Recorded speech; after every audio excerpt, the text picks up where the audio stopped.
সবাইকে আমি পূজা আমার নতুন একটা ব্লগে অনেক অনেক স্বাগত। আজকের দিনটা হচ্ছে মঙ্গলবার। এখন ঘড়িতে সময় হচ্ছে 9টা। তো উঠে আমি লগ ইন করলাম। আজকে ছেলেকে স্কুলে পাঠাইনি। সকালবেলা তোমাদের সাথে ভিডিও শেয়ার করলাম যে কী পরিমাণ বৃষ্টি হচ্ছে। এরপর সকাল থেকে কিছুটা পরিমাণ বৃষ্টি ছিল, অতটা ছিল না, কিছুটা ছিল। কিন্তু ব্যাপারটা হচ্ছে কি, ওদের স্কুলের সামনে প্রচুর জল জমে যায়, বৃষ্টি হলেই জল জমে যায়।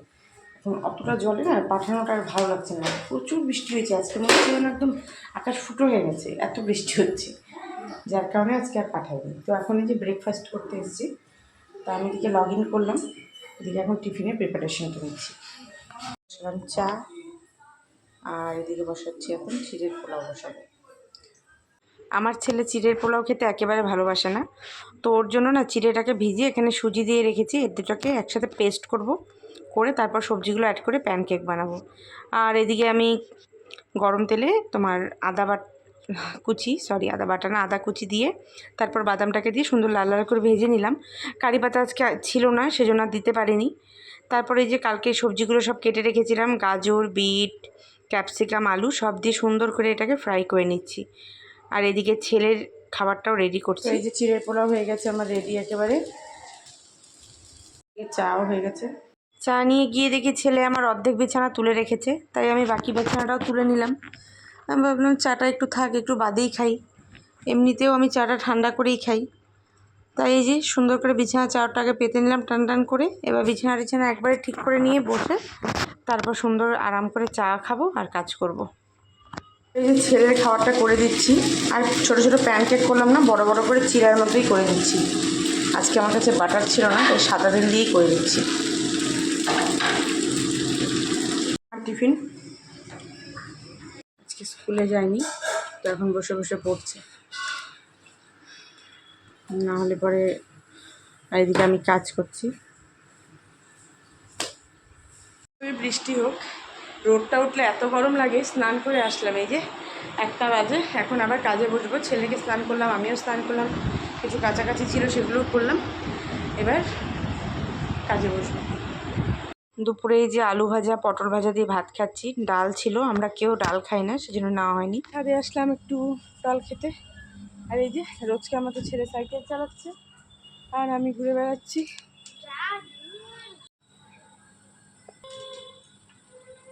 তো এই যে সন্ধ্যাবেলা চা খাচ্ছি, চাটা খেয়ে নিয়ে এরপর একটু দোকানে যাওয়ার আছে। এই হচ্ছে সেই শিব মন্দিরটা, কালকে যে পুজো দিতে আসছিলাম, খুব সুন্দর করে লাইট দিয়ে সাজিয়েছে। এই যে তো এটা একটা আমাদের বাড়ির সামনে খাল, বিশাল বড়, এটা গঙ্গার সাথে লিঙ্ক আছে। প্রচুর জল, এখন অন্ধকারে না দেখানো যাচ্ছে না, গরমে অবস্থা একদম টাইট। সন্ধ্যাবেলা একটুখানি ছেলেকে একটু পড়ালাম, এবার আসছি রাতে খাবার বানাতে। রাতে আজকে না রুটি আর আলুর দম করছি, নিরামিষ, সেই জন্য রুটি আলুর দম। আবার কিছুটা দুপুরে ভাতও আছে, তা আমি ভাত খাবো, আমি রুটিটা খাবো না। তো মা আর আমি ভাত খাবো, আর বাকি 3জন রুটি খাবে। তা আমি আবার তোমাদের ভাত নয়, আলুর দম দিয়ে ভালো লাগে না, আমার আলুর দম এমনিও খুব একটা পছন্দের খাবার না।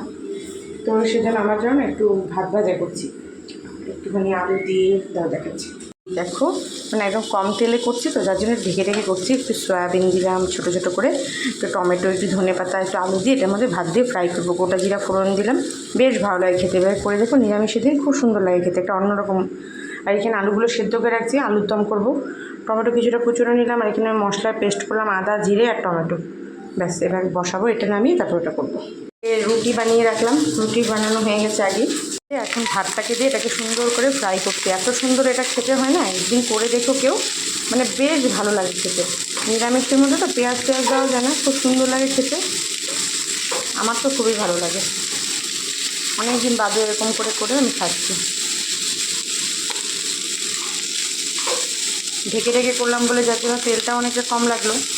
আলুটা আর সয়াবিনটা সেদ্ধ করা ছিল, ওখান থেকে হচ্ছে জল ছাড়লো, আলুটাও সেদ্ধ হয়ে গেছে। তো এই যে আমার আলুর দম রেডি হয়ে গেছে। ছেলের জন্য না অল্প তুলে রেখে দিলাম, ও খুব ভালোবাসে আলুর দম খেতে, তো কালকে সকালে ওকে পরোটা করে দেব, সাথে আলুর দম দিয়ে টিফিন করে দেব। আর এই হচ্ছে তোমার ডাল বসিয়ে দিচ্ছিলাম গরম, আর ওই যে আমার খাবারটাও রেডি, ব্যাস হয়ে গেছে রান্না। ছেলে এখন ওই ঘরে বসে বসে একটু ড্রয়িং করছে, টিভি দেখে। ওই 10:30 বাজে, এবার বিছানাপাটি করে শোয়ার প্রস্তুতি করতে হবে। মোটামুটি সব কিছু করে ফেললাম, একটু আয়রন করে রাখলাম ওর জামাগুলো বলতে একটাই জামা, কালকে তো সাদা ড্রেস পরে যাবে, সেটা আয়রন করে রাখলাম। আর সব কিছু খাওয়া দাওয়া তো এমনি কমপ্লিট হয়ে গেছে, আমিও চুলটুল বেঁধে রেডি, এখন খালি বিছানাটা করলেই হয়ে যাবে। একটাকে ওই যে ঝুলিয়ে রেখেছি যাতে প্রেসটা নষ্ট না হয়। তো যাই হোক, ব্লগটাকে এখানে শেষ করছি। ভালো লাগলে অবশ্যই লাইক করো। দেখা হবে আবারও একটা নতুন ব্লগে। ততক্ষণের জন্য সবাইকে গুড নাইট। আমার ব্লগগুলো ভালো লাগলে অবশ্যই আমার চ্যানেলটাকে সাবস্ক্রাইব করতে পারো। সবাই ভালো থেকো, সুস্থ